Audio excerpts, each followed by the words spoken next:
Hello, and welcome to the Northeast Ohio Media Group Candidate Debates. Thanks for joining us. I'm Brenda Cain. Today we're hosting a debate for the Chagrin-Falls Board of Education up for election on November 3rd. The candidates will introduce themselves in a minute, but first, here are the rules. We'll start with a 1 minute for each candidate to introduce themselves and explain why they're running for office. Then we'll ask questions, giving each candidate 90 seconds to answer and a minute for any follow-up. At the end, we will allow for 10 minutes for the candidates to ask one another questions, with 60 seconds permitted for their answers. So let's get started. Mr. Weingart, would you like to introduce yourself? Sure. My name is Andrew Weingart. I am a lifelong resident of Chagrin Falls. I attended the Chagrin Falls schools from kindergarten through 12th grade and graduated from Chagrin Falls High School. I have been in the workforce in Cleveland for the past 15 years after working in Chicago after college. And I have 3 young children that are in the Chagrin School District and am excited about the opportunity to become a Board of Education member. I feel that my leadership and communication skills will translate perfectly into being a successful Board of Education candidate. My professional career has prepared me for this position with business leadership and community interaction, and I would be a perfect fit as a Board of Education candidate. Thank you. Mr. Hogan. Thank you, Brenda, for having us.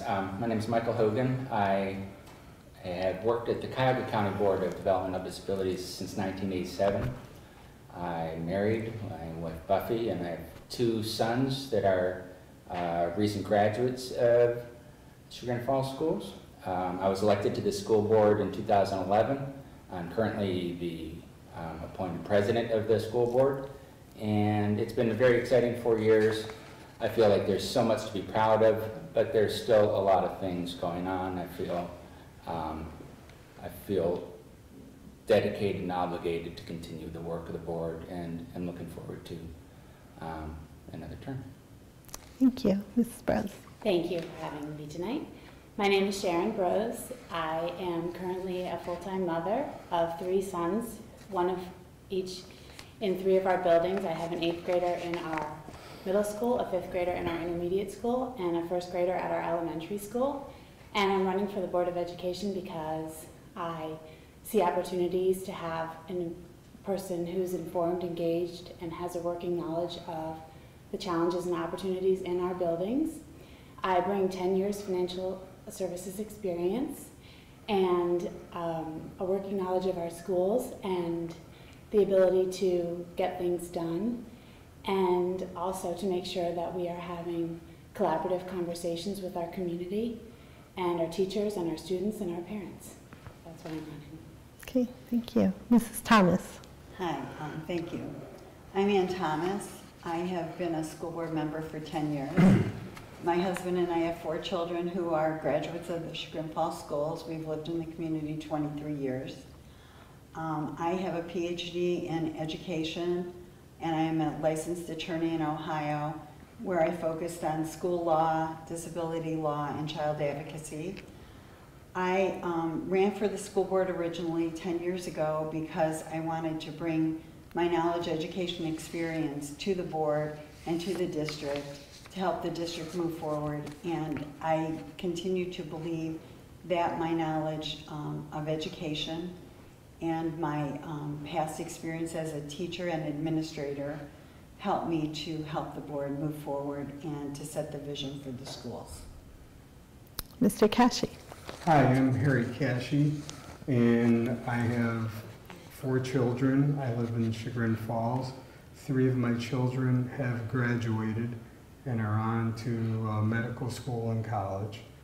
My youngest is an 8th grader in the middle school. I am a current sitting member on the school board. We have done, I believe, a lot of good, and there's a lot of work that still needs to be done. And the reason that I'm running is I want to continue that I want to continue my support for the schools. And finally, Mrs. Garvey. Hi, I'm Kathryn Garvey. Thanks for this opportunity to introduce myself. I have lived in Chagrin Falls for 23 years, so Anne, we moved here around the same time. I have 3 children in the Chagrin Falls schools. My oldest is a senior, if you can believe that. She's at the high school, and we're currently looking at colleges, which is a lot of fun. And I also have a sophomore and a 7th grade daughter who's at the middle school. So they've been in the Chagrin Falls schools for their entire educational period. Before stopping to be a full-time mom, and also I am currently the president of the Safe Routes to School program, which I founded and started in Chagrin Falls in 2009. Before that, I was the director of investor relations and media and strategic planning at a biotechnology company that's just here in Carnegie. I also have an MBA from Weatherhead in finance. Great. Thank you all. Let's get started. The intermediate school, as you know, has been a topic of much discussion and debate over the last year. Some would like to see this historic structure restored, but there are 3 plans currently before the board. Option 1 is to renovate the existing intermediate school at the cost of $29 million. Option 2 is to demolish the 1914 part of the building, retain the school's existing gym and auditorium, and build a 2-story classroom addition for $28,469,000. And option 3 is to retain the 1914 structure for use as a non-traditional classroom space, retain the school's existing gym and auditorium, and construct a new 3-story school building for $34.5 million. Which of these options would you support and why? Let's start with you, Mrs. Garvey. Okay. Actually, I've been very involved in this discussion in our community and within the district, serving on the district's facilities committee, recently joining that committee this spring. I think that I would choose not to support any one in particular at this juncture because I think we're still having a conversation with our community and within the village of Chagrin Falls about what works architecturally for the village as well as what meets the needs for our students and our teachers. So we've had a great process so far and have really involved our community and our leaders educationally, and we're still undergoing and still looking for what the right answer is. Okay. Mr. Hogan, you're right in the middle of this discussion. What do you think? It's an issue that there's no one recommendation that I can make myself that is going to answer and meet everybody's needs. So what I think the school board has done is looked, what are some of the options that meet educational needs of the children and also meet fiscal needs of the community. One of the things that probably didn't get enough attention early on was the cultural needs of the community and the community's support of a school in the village. So right now, what I think we're trying to do is find an option that meets all the needs, both educationally, fiscally, as well as what the community is looking for. And we're looking for a solution that is workable and doable. And I agree with Ms. Garvey. I don't think we're necessarily limited to those 3 options. So I think it's hard to pick one of those options because I think it's a false choice. I think there are some other things that could still come along.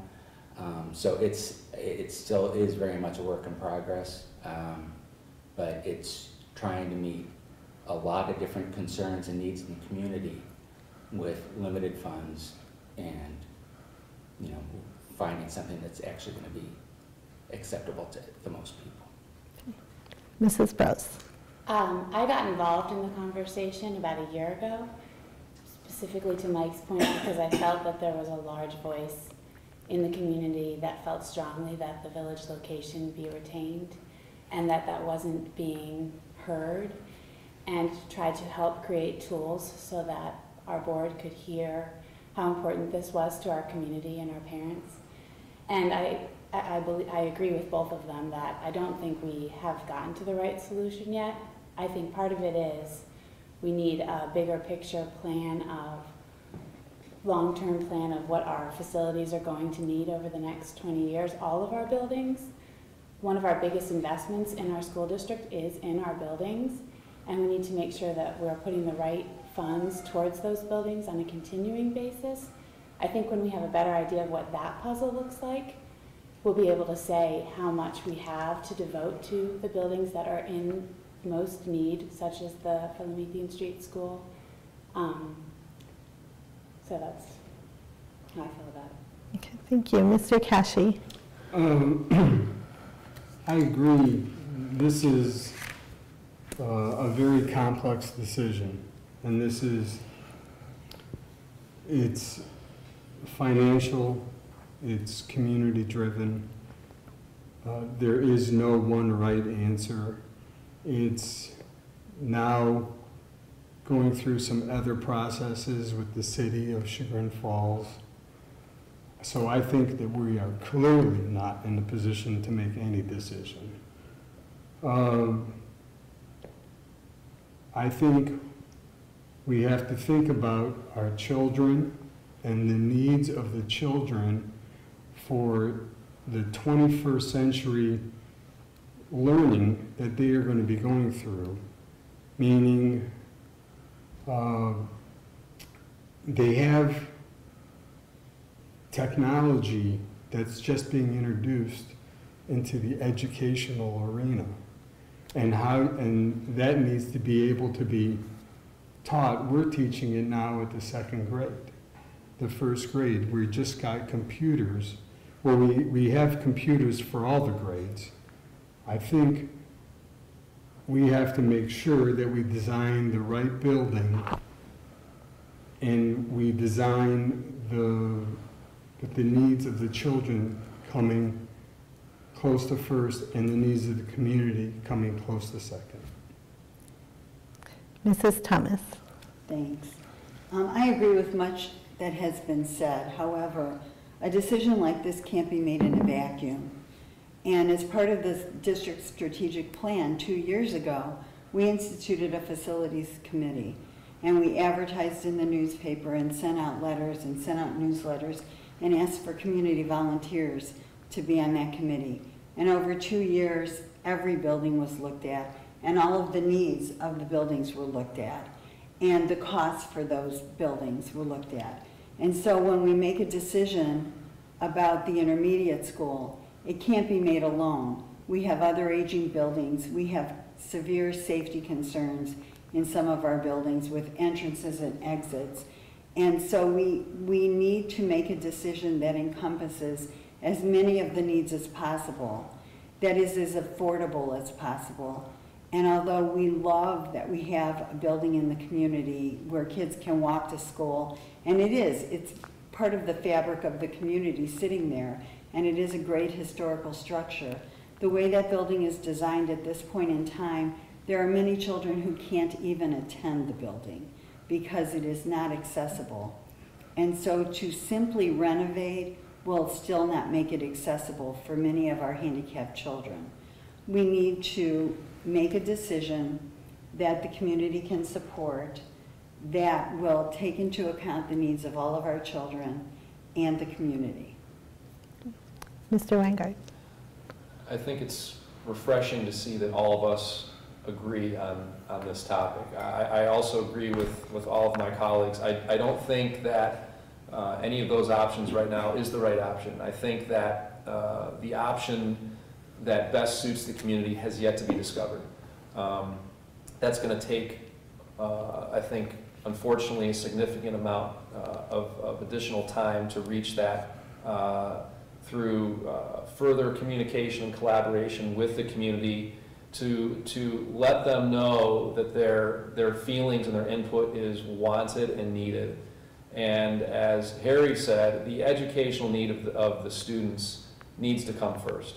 When we consider any sort of design for any of these buildings, whether it's the intermediate school or any of them, that needs to be the driving decision, is what is the best educational decision for our students, and also will the community support it? And we need to find out what they will support through lengthy discussion and lengthy communication with the community so they know that their opinions are wanted. It's interesting that you all mentioned the students. I asked the community to submit questions for all of you, and one from our readers says no matter what the choice is made at the intermediate school, either a new school to be built at Gurney, which will allow Gurney to act as swing space for the construction period for the displaced students at intermediate, or modular classrooms on the site. Do you think these are acceptable, as she refers to it, as side effects for the children, or do you have a better plan for how we can house them during the construction period? Mr. Cashey. Okay, the reason we need, obviously, the reason we need swing space is we need to be able to house the children while the buildings are being built, if we started with the intermediate school. The price tag for that is about $4.5 million. And it used to be that most states would allow you to continue to use that space as building space, but that's not the case anymore. And now it's actually, the pendulum's gone so far, I guess we'll call it to the right, that they're actually having you make these units built to code. So they're expensive.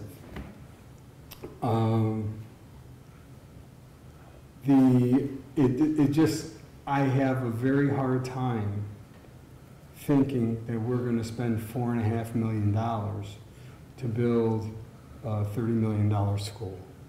That to me doesn't sit well with me. The other options, you touched on them. You know, we could find a local school. If this was the route that was chosen to go, we could find a school that maybe has been closed down that we could use. That involves busing. I mean, none of these answers are simple. That's my point. Mrs. Broz. I agree with Harry about the complexity of the issue. I joined the facilities committee and heard some of the important questions that were being asked in the process. For instance, some of these modular units can be purchased in a secondary market, so we might not have to actually spend $4.5 million. I have a child who's in the building right now, so I would like it to be as close to the normal classroom environment as possible for all our children. I think that other feedback that we heard in our facilities committee meeting was that based on the scope of some of the designs, it would be possible to, in the bidding out process of the building, to get the building process down to a 15-month period, which also then condenses the amount of time that the kids are displaced from the school. And it may not cut the cost in half, but it certainly brings the cost down significantly. So I think it's another example of we just have a little more work to do. We have some important questions that still need to be asked and some important pieces that we need to fill in. Mr. Hogan. Again, it's one of the issues. Economically, I would rather spend that $4.5 million rather than spending it on temporary space. I'd rather spend it on space that would actually be utilized as classroom space in the future. The idea, though, to spend $4 million in order to save other money it's just a complex process. I don't think that it's necessarily none of it's a done deal. So again, it's almost like one of the false choice, because I'm not sure that we're there yet, and I'm not sure that we're having to decide right now between building modular space or swing space, or a new school for swing space. So it's something that's going to be decided at some time in the future, and it's not a clear-cut answer, and I don't know that one or the other. I think we could have combinations. There's space in other districts. There's trying to squeeze into other buildings. So I agree that there are plenty of things to still be explored. Okay, thank you. Mrs. Garvey. I believe that it is premature to answer this question, and partly because of all the work that's been done, which is substantial in the last couple of years to determine what our facilities need. There's still more work to be done there. We have a list of projects that need to be tackled in the next 5 years, but we haven't really gone out beyond that. We haven't had the conversations yet with our community to look at what the right answer is. And without that, you can't have the creative thinking about how much can we tackle during the summer? Can we do part of the building while the kids are still in part of the building? And we just don't have the answers yet. But I think that we are all committed to a couple of things. One is that the intermediate school, which is known to many as the Philomathian School, is in desperate need of some attention. And I think that we are committed to giving our students and our teachers what they need to have a good learning environment, and doing the work to get there as quickly as possible so that more and more students can benefit. Hopefully Mr. Weingart's young children can benefit from this. Being respectful of what our children need and what our teachers need, and trying to think creatively about how to assuage any of the negative impact on them as much as possible. Mr. Weingart? I don't think any of us want to spend $4.5 million of the taxpayers' money that is basically a temporary space that can't get used going forward.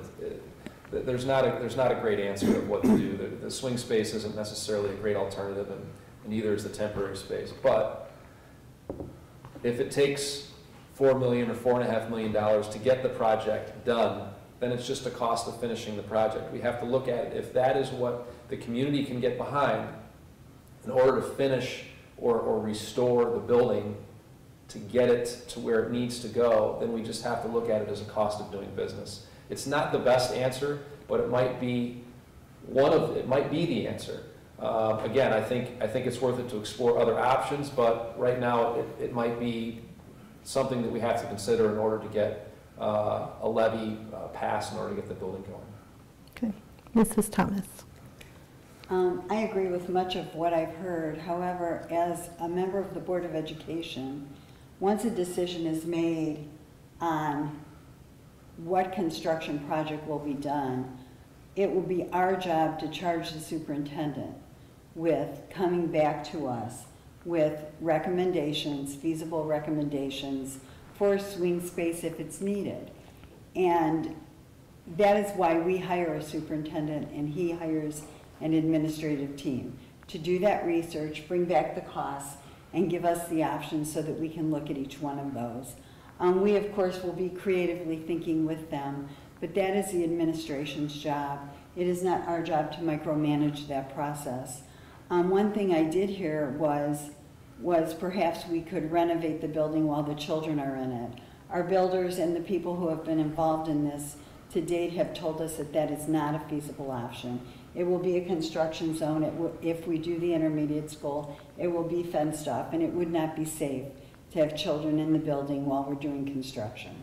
So we need to first make a decision on what the construction will be, if there will be construction. And then we need to move to the next step as to if we need swing space, what will that swing space be, what will it cost, and how will it be handled? So we don't have an answer today, but I'm sure that we will have an answer once a decision is made. Okay. That being said, while we're talking about the cost of all of this, are all of you in favor of and comfortable with asking the voters to for a bond issue or a tax increase to help pay for this construction? Mrs. Broz. Well, I think it's important to... I'm going to say pause 1 second. Can you give them the 1-minute follow-up so that when you ask the question? So sure. If anyone wants to follow up to that last question, you can now. Okay, sorry. I think we're good. Okay. We're good? So should I ask again? Ask again. Okay. So since we're talking about the cost, I'd like to know if all of you are in favor of and do you feel comfortable with asking the voters to pay for a bond issue or a tax increase to help fund the construction. Mrs. Broz. I think it's important to recognize that we have done a really good job with the process of reaching the community and letting them know that the way the intermediate school stands today is not acceptable for our students and our teachers. And I think the community recognizes that and supports it. I think the concerns are, what is it going to look like and how much is it going to cost? And so the question of supporting a tax issue to me becomes, if I'm going to support it, I want to be able to go to people and say, this is how much we need, this is exactly what we will get, and with these funds we will not have to ask you again. And I think part of being able to do that is having a 20-year plan so that we know, buildings are going to need new roofs. There is maintenance on all our buildings that is going to need to happen. And if we can start communicating that with the community in advance, then they know that this is on the radar and this is part of the process and this has been covered in the financial plan and this is a surprise. And I think we could do a better job of doing that proactively. I also think we have a bond operating levy coming up, and that is a very important priority for our district. We need those funds to pay our teachers and heat our buildings and keep our schools running at the level that we expect. And we need to balance the immediacy of the needs of this building with making sure that that operating levy passes and that we have the community support to do that. And to do that, we need to make sure that the community feels good about how we're taking care of their funds. Okay, Mr. Cashey. I'm going to ask you for clarification. When you say taxes, do you mean real estate taxes, income taxes? A bond issue. Just a bond issue? Yes. Okay.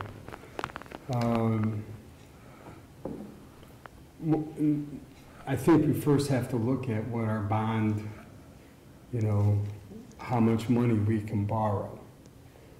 Some of these projects might be over our borrowing limit, and that we would have to consider alternative financing.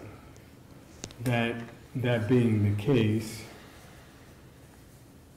you can't ask for, the whole bond issue to be, well, you can.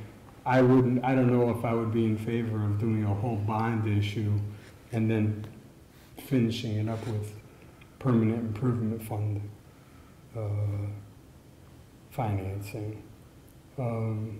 Again, this is all, a hypothetical because we don't have a clear-cut plan of what we're doing. We're going to be in a position where we can talk about all these things, but we really can't get to an answer. You have to borrow money to build buildings. That's just it. And if it's through a bond, through PI, then it all comes out of the same pocket, our taxpayers. Mm-hmm. Mrs. Thomas? Unfortunately, for Chagrin Falls, we're not like many other districts in the state, where we are not eligible for state facilities money because we are considered, in quotations, a rich district. And the reason we're a rich district is because we have a very engaged, educated community that supports our schools. So we will have to go to the taxpayers for the full amount of any kinds of construction projects we will be doing. But I think I think the best way to talk about this is not to just focus on one building. We have many needs in the district. We have another aging elementary school where if you look behind the walls, there's a lot of work to be done. We have an aging high school. So when we talk about going forward with a bond issue, we need to look at the total construction project that we need to do, what our debt capacity is, and how we want to do that. It's a little disturbing to me to hear some of the candidates say that we don't have a plan for our facilities. We've done a detailed facilities plan. over the past few years, and it was done again several years ago. And because we only take $400,000 out of our general fund and do not have a permanent improvement fund, a permanent improvement levy, we only have limited funds to do the work. So that is something that we need to look to the future to do. Okay. Hi. Well, first of all, I would spend your money the way I would spend my money, which is with very thoughtful research and reflection before going forward. And I think that's really important that we realize this is public money. We are asking our residents to invest in our schools. And so the work that needs to be done, I think, has gotten started, but this current board does not have a long-term facility plan that goes out 10, 20 years and projects what all of these buildings are going to need. How could we go to the voters and ask for them to open their wallets unless we can say we have researched this, we know exactly what we need, and we're not going to be coming back to you again? That work still needs to be done, and I'd like to be on the board to help make that happen. Mr. Weingart. I would feel comfortable asking the voters to pass a bond issue to fund a building because, as Mrs. Thomas said, that's the situation that we're in based on our school district. There is no other way, a primary way to fund the project. I think that we're not at the point to present the voters with a bond issue because of the uncertainty of what the needs of the district and the different buildings are. I think more importantly, the need is going to be an operating levy or a permanent improvement vote is going to be required to keep the schools operating in the manner that we're used to. Again, I think that we will be asked to put a bond issue in front of the voters, but as we've all heard, I don't think any of us agree that we're ready to do that yet until we're certain what our long-term plan is. Mr. Hogan. Well, I agree. I don't know if there's an alternative. I don't know that any of us can write a $30 million check ourselves. So I think we would be obligated to ask voters for a bond issue if we come to a conclusion or the decision is made that we, want to go forward with a building project. But again, it's a community decision. It's not my decision. It's not the board's decision. I mean, we can ask that. That's all we can do. We can't impose taxes on the community. So that's pretty much all we can do is come up with a proposal and put it to the community for a vote and see what happens. Any other thoughts? I'd like to say that one of the most important roles of a board member is to be a financial steward to the school district. And part of what we've touched on in this conversation is that $400,000 is not enough money to maintain our buildings. And that's a part of the problem that we need to solve simultaneously. We can't be in a situation where we're building new buildings while we watch the others fall to disrepair. And right now, someone mentioned that Gurney has some serious needs as well. We have a portion of Gurney where we haven't even finished paying off the debt on that building. So it's complicated to go to the community and say, we want to tear down this building and build a brand new one. Oh, but by the way, we haven't finished paying for it. So in addition to a 20-year facilities plan, I think we need to figure out how much money do our buildings need to be maintained the way we need them to be on a regular basis, and how are we going to address that need? Okay. Mr. Cashey? Yeah, I worked on the operating levy campaign 3 years ago, or in 2011 when it was when we had it. And an interesting fact about Chagrin is that 83% of our revenue comes from residential taxpayers. We have virtually no commercial tax base. So when we go and when we ask the residents to give, to pass a levy, it's really coming out of our residents' pocket.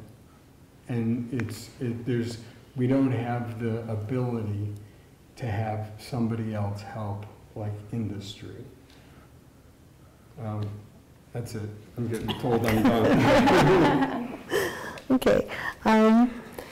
While we're talking about money, the recent budget passed by the state of Ohio significantly cut school budgets to statewide. Chagrin Falls was luckier than most. You're only losing $144,000 in 2017. But how can the district adjust to make up for this cut? Mr. Hogan. Well, as far as state school funding goes, I know I was on an alternative funding committee like back in 2008, and there was all kinds of talk about the state funding formula and, you know, that we need to do this and that. And I tried to get the message across that I don't believe that Columbus sees Chagrin Falls as needing any more money. So if there's any change to the school funding formula, it's typically not going to be good for Chagrin Falls, so that we're very much on our own. As far as making up $144,000, it's an ongoing project for our superintendent and treasurer to find that money and make adjustments and make cuts, make good, prudent fiscal decisions. And as far as where that is actually coming from, I wouldn't be able to say. Okay, Mr. Weingart.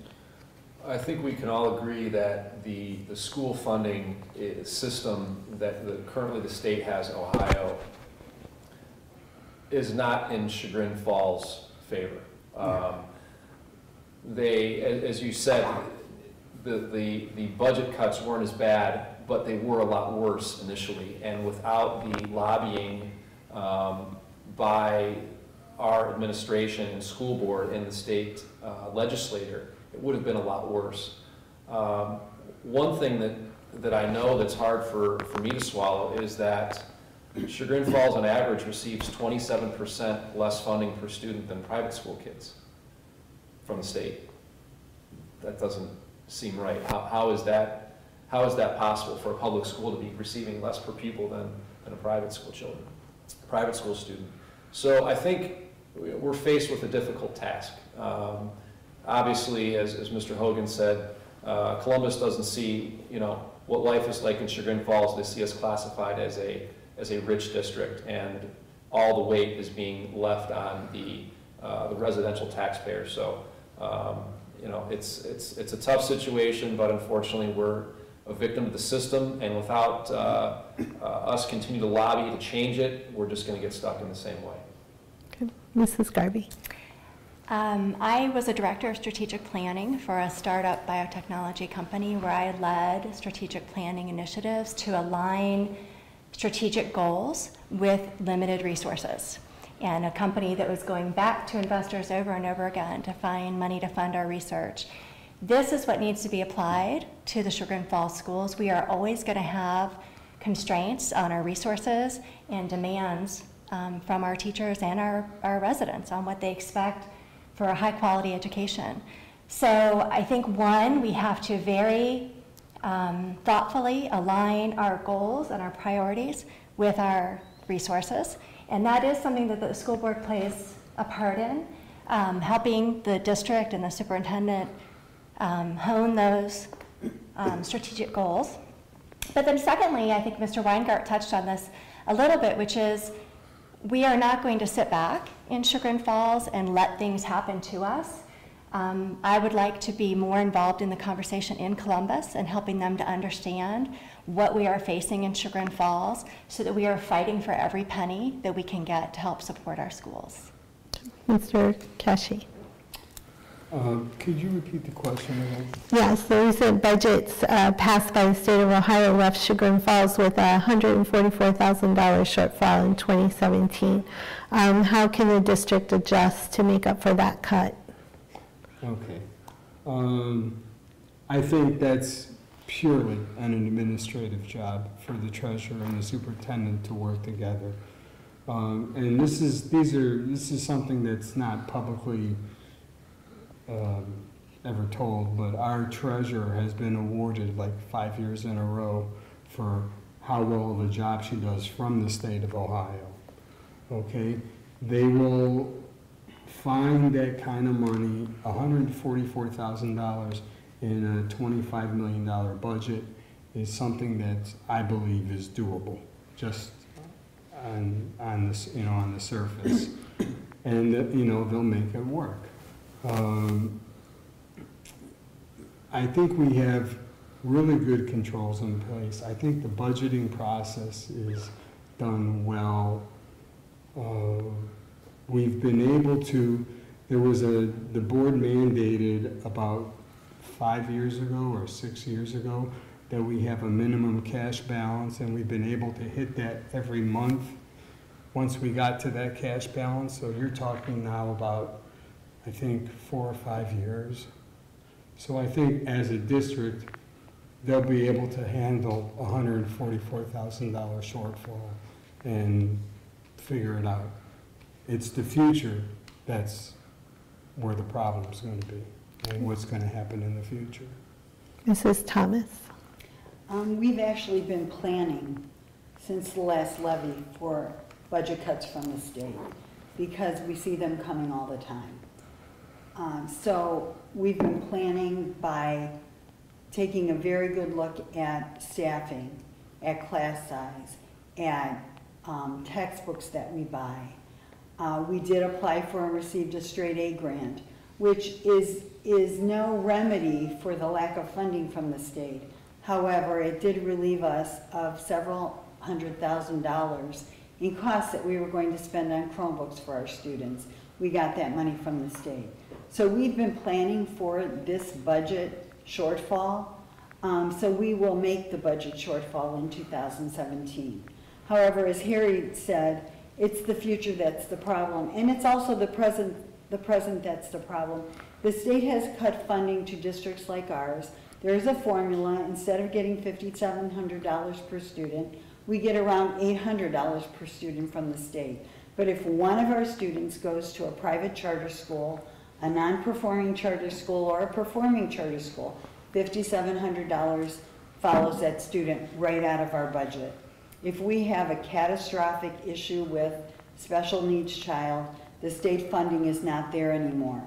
So we have to plan for these shortfalls constantly, and that's what we do together with our administration. Okay, thank you. Mrs. Broz. I mean, I think more important than the question of how to adjust, because I agree our superintendent and treasurer will figure out how to make the cuts that we need to. That affects our students in the classroom. And the funding on the state level is not helping Chagrin Falls. I think we need to be thinking more strongly about how are we proactively having a stronger voice in Columbus. Our superintendent should be commended. You mentioned that, you know, other districts were cut more severely than Chagrin Falls. The initial budget that came out had a more restrictive cut to Chagrin Falls, and he did a phenomenal job getting parents to reach out to their representatives and say, you know, we have concerns about this. We're a small district and we need these funds. And I believe it was effective. So I think having a stronger voice in Columbus is very important. I also think we can leverage other districts like ours. I mean, there are other districts that are small in size and are also suffering the same ramifications of the current formula that we are, and maybe working together will get further with the state. Okay. Any other thoughts? I do. I have one. I just want to say that you don't necessarily need to be on a school board to have a strong voice in Columbus. We constantly ask our parents to participate and to talk to the state legislators and to express the concerns that we have in the district. We also do work with other districts now. I don't know if you're aware, but we're part of the Alliance for School Funding, where we work with many other districts that are our size, and Andy Pottigill, who was a former superintendent, who heads that up. And we do try to influence legislation. So it's up to everyone, not just the school board and not just the administration. When we live in a community, we need to react to things as a community. And so I believe that it's important for every citizen in our community to be engaged and to help us by talking to their state legislators And if they don't do what we need them to do, we need to vote for someone else. Thank you. With the rising cost... This is your last question before we go into the Q&A, the 10-minute Q&A period. Okay. Okay. So with the rising costs of college education today, there are a lot of people who are seeing cuts in schools who are trying to save money by taking out things like home economics and shop classes, technical preparedness classes. Do you think that Chagrin Falls should continue with those classes in their schools? Mr. Weingart, we'll start with you. Absolutely they should. I think that classes like shop and home economics play an important role in a well-rounded education for any student. Someone that might excel in math might not find shop or home ec as appealing to them, but then that person that does well in either of those two studies might not do as well in math. Maybe they have a future in one of those courses. So I think it's important to continue any sort of education path that gives a student the opportunity to be exposed to an elective, if you will, like home ec or shop, because they might find their calling there. And if you take that away and don't give them the option, they might be missing their calling for something that would lead them to a bright career in the future. Thank you. Mr. Hogan. Well, this is a big issue in my house. I have a freshman at Ohio U and a junior at University of Cincinnati, and yeah, the cost of higher education is really skyrocketing. And what I keep discovering is it feels like there's more and more pressure on my sons than there ever was on me going to college. As far as like a cost-benefit analysis to what you're going to study and what you're going to come out with. Just because the investment is so great. If you go for a couple years and don't finish, now you've got 2 years of student loans to repay without the ability to get a job to repay them. So there's more and more people looking at the cost-benefit analysis of what they're going to study, and for maybe college isn't the choice that everybody's going to choose. So I think we're very fortunate in Chagrin Falls. We're part of a consortium with Excel Tech. Yeah. We have a lot of great programs, welding, theater, and more, beauty. There's all kinds of great programs that kids that don't choose college have an opportunity to pursue career work, vocational work, and they're wonderful programs, and I think we're very fortunate to be a part of that Excel Tech program. Thank you. Mrs. Broz. I think another important role of a board member is to support our administration, and right now our strategic plan is about individualizing education for each of our students. So I think that, supporting our administration in keeping our curriculum more than just about the pressure to standardize for the reading and math state criteria is very important. So I would work hard to make sure that we're keeping our curriculum as robust as possible. And again, that's the job of the administration, and they bring the educational expertise, but I would work very hard to support their direction. Mrs. Thomas. Well, unfortunately, we do not have home ec or shop in the Chagrin Falls schools. We have not had shop for many, many years, and home ec left. It was called consumer science in the 90s, left several years ago. And I was the only board member actually who protested home ec leaving our buildings. Unfortunately, the state has put increased demands on kids to take more courses to graduate from high school. It's gone from 18 credits to 21, and there really isn't always a lot of time for many electives. But for the students who don't go to college, as Michael said, we do have Excel Tech, where there are a conglomerate of vocational programs, and kids can come out and immediately get a job.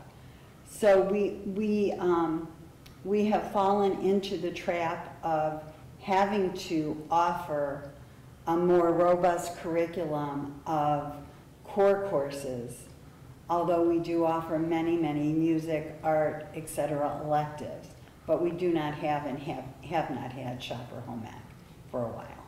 Okay. Mr. Cashey, would you? I agree with what Mike and Ann said. That we are fortunate to be able to access and belong to Excel Tech.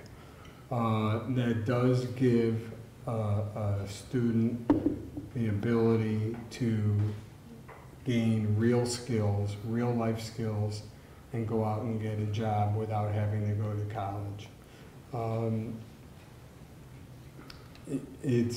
The dynamics of the workplace, it's funny, I'm on a board at Case Western Reserve, and the single largest complaint that the employers have of the kids coming out is that their technology skills aren't where they should be. So these are some of the things that we're going to have to provide. The state's changing what they want. They want these kids to have accounting, but there's only so many hours in a day. They are now starting with, we started an entrepreneurship program. It's the classic, everyone's demanding more, and nobody, all those people that are demanding more aren't helping. So I think we have to stay, with Excel Tech. We have to continue to be able to offer these students outlets. And that's it. That's it. Mrs. Garvey, wrap up the conversation. Well, as a district, I think we recognize that students are individuals and they have different needs and different learning styles, and we need to do our best as a district to provide the types of curriculum choices they would desire. It seems like we're actually in an era of expanding curriculum choices within our district and recognizing that that doesn't always mean additional expenditure of funds if we can do it creatively through consortiums, et cetera. So I think that personalizing education, as Sharon pointed to, is a very strong initiative and a very solid one, solidly supported by the parents and the teachers and the students. And that means providing students with choices and trying to give them opportunities to go take a college level course if they're ready for that, take a course online if they're ready for that, and then also engaging the experts in our community to come into our schools and help with different types of offerings for students. So we're creating Renaissance students who have a variety of skills to bring besides just core academic. Okay. Well, so far I've been asking all the questions, so now it's your turn. You have a few minutes to ask one another their thoughts on any issues you'd like to bring up. So, Mr. Hogan, would you like to start? No? I'm good. We know each other pretty well. Mrs. Thomas? I have no questions. I have no questions. Mr. Weingart? No, I think everybody sitting here is very well qualified for holding a Board of Education position. I don't think there's any need to ask any more questions. Okay. Mr. Cashey, do you have anything to? No, thank you. I agree with Mr. Weinberg. Thank you for having us. This has been really nice. Thank you for coming, and thank you for joining us. Please remember to check out cleveland.com for debate stories and videos regarding the issues and the candidates for our upcoming elections. Remember that early voting starts on October 6th.